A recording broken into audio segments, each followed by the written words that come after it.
একবার কিনা এই মহাশূন্যে লীন হয়ে যাওয়ার আগে আমি আমার হৃদয় শরীরে একবার লীন হয়ে যেতে চাই। আর কিচ্ছু না, এই চাওয়াটাকে খুব বেশি চাও কি বল? তোর হ্যান্ডলাতে কিন্তু লিমিট ছাড়াচ্ছে, এবার মার। নমস্কার, আমি সুদীপ্ত, গজপুর সংলাপ নাট্যদলের একজন নাট্যকর্মী।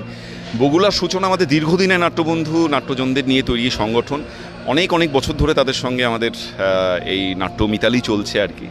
এবং আজকেও এই সময়টায় আসলে থিয়েটারের দুর্দিন আমি বলবো না, আমি আশাবাদী হতেই ভালোবাসি, কিন্তু এটা সত্য কথা যে নাগরিক থিয়েটারের বড় খারাপ অবস্থা চলছে, খুব একটা দর্শক হচ্ছে না।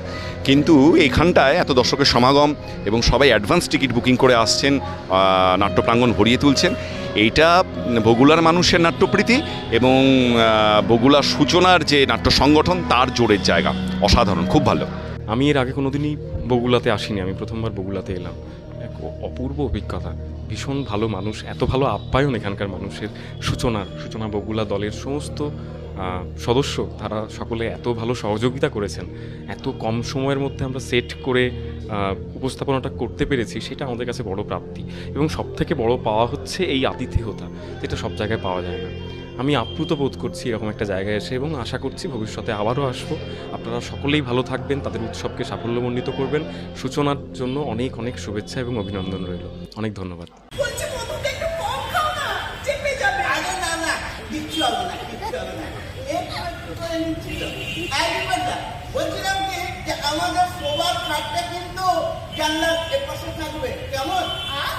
কি বুদ্ধি গো তোমার, রাতের বেলা চলে এসে আমার গয়না ধরে গেল। খরপর বসেই থাকবে। আরে ও পাশে যে জানলা নেই, গরমে প্রাণ যাবে তো। কি সাথে প্রাণ গো তোমার, আমি যখন বলেছি খালি পেট থাকবে তখন উপাসেই থাকবে। আহা কৃষ্ণপদ বাবু, এই আপনার আগে থেকে ঝামেলা কেন শুরু করছেন?